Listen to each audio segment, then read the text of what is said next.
میں تمام سنیوں سے گزارش کروں گا، خواہ وہ ہمارے حشمتی بھائی ہوں پیلی بھیت شریف والے، برکاتی بھائی ہوں ماہرہ شریف والے، یا ہمارے ثاقب شامی صاحب کے ماننے والے ہوں، دعوت اسلامی والے ہوں، سنی دعوت اسلامی والے ہوں، بہرحال ہم سب سنی ہیں، اعلیٰ حضرت کے مسلک کے ماننے والے ہیں، اور اعلیٰ حضرت نے جو علماء دیوبند کو کافر کہا ہے، رافضیوں کو کافر کہا ہے، اس فتوے کو ہم سب صحیح مانتے ہیں۔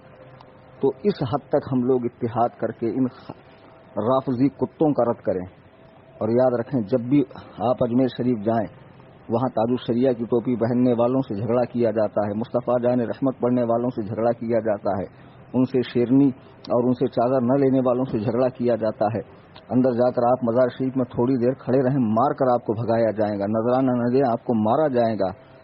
یہ ساری جو ظلم و زیادتی ہو رہی ہے، آپ ٹولی بنا کر اجمیر شریف جائیں، اور جب بھی کوئی مجاور آپ سے لڑیں سب مل کر ان کو پیٹیں، ان کی اوقات ان کو دکھائیں، خبیثوں کو کوئی حیثیت نہیں ان کا کوئی تعلق نہیں ہے سرکار غریب نواز سے۔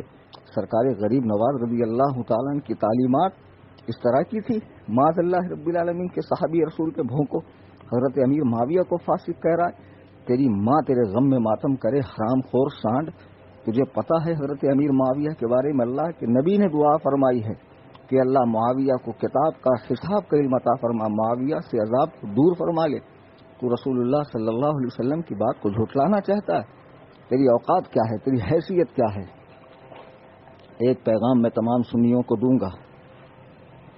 بعض لوگ میرے حوالے سے سمجھتے ہیں کہ میں صرف سنیوں کی ٹانگ کھینچتا ہوں، ایسا ہرگز نہیں ہے۔ 2014 میں عبداللہ مدنی سے مناظرے کے بعد میں مشہور ہوا، اور ہمیشہ میں غیر مقلدین کا، دیوبندیوں کا، شیعوں کا، تفضیلیوں کا، بدعات و خرافات کا، اہل قرآن کا، قادیانیوں کا رد کرتا ہوں۔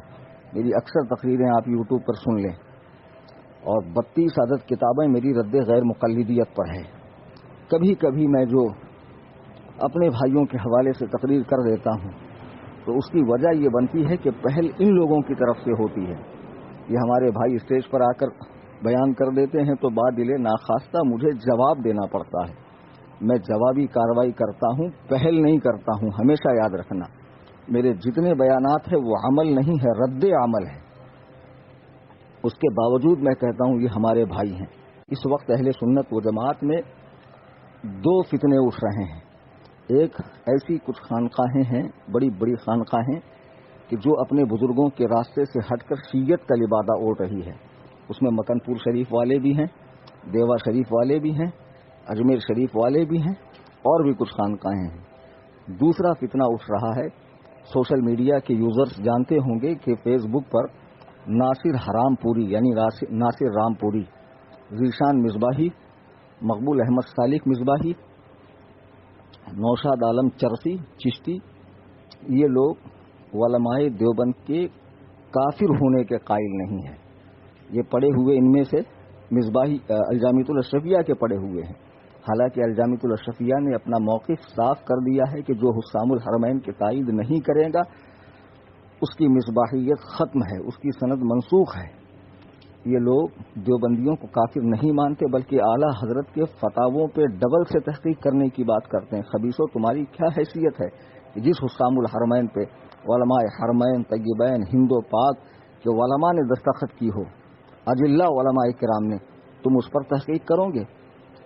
پہلے اپنے نسب پہ تحقیق کرو کہ تمہارا سلسلہ نسب تو ٹھیک ہے، کہیں سے کسی نے ڈنڈی تو نہیں مار دی ہے جو تم جیسا حرام خور پیدا ہو گیا ہے۔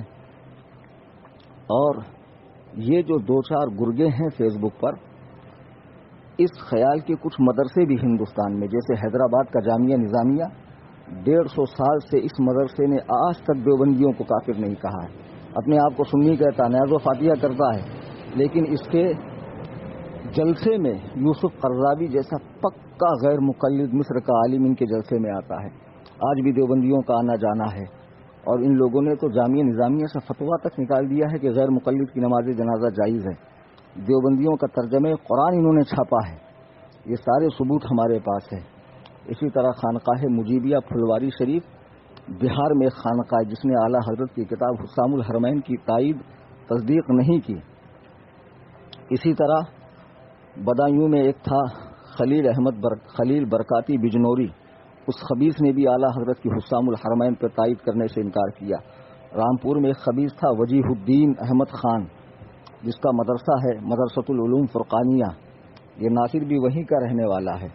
اسی طرح اب ایک فتنہ اٹھا ہے، الہ آباد میں ایک گاؤں ہے سید سراواں، ابو میاں ڈبو میاں، اس منحوس کی شکل دیکھ لو، شکل ہی دیوبندیوں جیسی ہے۔ یہ خبیث ایک رسالہ نکالتا ہے ماہنامہ الاحسان، اس میں ابن تیمیہ جیسے خبیث اعظم کو شیخ الاسلام علامہ ابن تیمیہ لکھا۔ اس کے مدرسے میں باقاعدہ جامعہ عارفیہ میں دیوبندی مولویوں کا، ندوی مولویوں کا آنا جانا ہے، اور معاذ اللہ ثم معاذ اللہ یہ اعلیٰ حضرت کے فتاوے کی تائید نہیں کرتا ہے۔ لوگ کہتے ہیں بہت بڑا صوفی ہے۔ صوفی وہ نہیں ہوتا جو کفر و اسلام کو ایک کرے، صوفی تو وہ ہوتا ہے جو حق کو حق کہے، باطل کو باطل کہے، اسے کہتے ہیں حقیقی صوفی۔ میرے بزرگوں، دوستوں، میرے سنی بھائیوں، آپ کسی بھی شیخ سے مرید ہوں، کسی بھی مدرسے سے تعلق رکھتے ہوں، کسی بھی تنظیم سے جڑے ہوئے ہوں، آپ اعلیٰ حضرت کو اپنا پیشوا مانتے ہیں، اور اعلیٰ حضرت نے جو علماء دیوبند کے کفر پہ فتویٰ دیا ہے آپ اسے صحیح سمجھتے ہیں، آپ میرے بھائی ہیں، خواہ عمل کے لحاظ سے آپ کیسے بھی ہوں۔ میں فقیر محمد کلیم حنفی رضوی، میرے پیر و مرشد حضور تاج الشریعہ، ان کے جو فتاوے ہیں اس پر میرا عمل ہے۔ ویڈیوگرافی، تصویر کشی، مائک کی نماز، چین کی گھڑی، اس پر عمل کرتے ہوئے جو لوگ اس پر عمل نہیں کرتے ہیں میں انہیں غیر سنی نہیں سمجھتا، معاذ اللہ اسلام سے خارج نہیں سمجھتا۔ بہرحال وہ ہمارے سنی بھائی ہیں، مسائل کا اختلاف اپنی جگہ، لیکن آج تمام سنیوں کو مل کر ان دو فرقوں سے لڑنا ہے۔ اصل صلح کلی جو ہیں یہ جامعہ نظامیہ والے، سید سراواں والے، یہ ناصر مقبول جیسے لوگ، یہ ڈاکٹر پادری کے ماننے والے منہاجی، اور دوسرے درجے میں وہ پیر صاحبان، وہ مجاور صاحبان جو صحابی رسول حضرت امیر معاویہ پہ بھونکتے ہیں، سب متحد ہو جائیے اور ان خبیثوں سے لڑیے۔ آپ کو پتہ ہوگا کہ دعوت اسلامی کے امیر مولانا الیاس قادری نے ایک سوال کے جواب میں کہا کہ 10ویں محرم کو شادی کرنا جائز ہے، اگر کوئی نہ کرے تو اچھی بات ہے محبت اہل بیت میں۔ تب بھی اس بندے کو لوگوں نے خارجی کہا، دشمن اہل بیت کہا۔ خبیثوں، قرآن و حدیث کا علم ہے تمہیں؟ سال کے 12 مہینے ہر دن ہر سیکنڈ نکاح ہو سکتا ہے، کسی دن منع نہیں ہے۔ اللہ تعالیٰ فرماتا ہے، حدیث قدسی ہے، لا تسبوا الدہر وانا الدہر، زمانے کو گالی مت دو، زمانہ میں خود ہوں۔ تو شادی تو کسی دن بھی ہو سکتی، تم نے اتنی سی بات پہ ایک مسلمان کو خارجی کہہ دیا، تمہاری ہمتیں اتنی بڑھ گئی ہے۔ چلو آؤ مناظرہ کر لو اس پر کہ 10ویں محرم کو شادی نہیں ہو سکتی ہے۔ ساتھ میں وہ بندہ یہ بھی کہہ رہا ہے کہ اگر کوئی نہ کرے تو اچھی بات ہے، تو سوچنا چاہیے پہلے اس نے شریعت کا مسئلہ بتایا، پھر عقیدت کی بات بتائی کہ عقیدت کیا ہونی چاہیے، تاکہ شرعی مسئلے کی بھی حق تلفی نہ ہو اور عقیدت کا بھی لحاظ رہے۔ لیکن تم نے اس کی عقیدت کو نہ دیکھا۔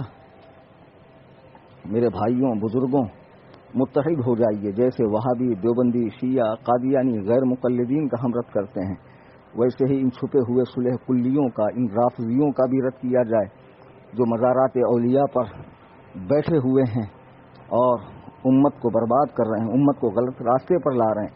ان سب کا رد کرنا ہمارا فریضہ ہے اور بالکل رد کیا جانا چاہیے۔ اللہ تبارک و تعالی ہم سب کو قبول حق کا جذبہ عطا فرمائے، قرآن و سنت پہ چلنے کی توفیق عطا فرمائے، منہج سلف صالحین کا اتباع کرنے کی توفیق عطا فرمائے۔ وما علینا الا البلاغ۔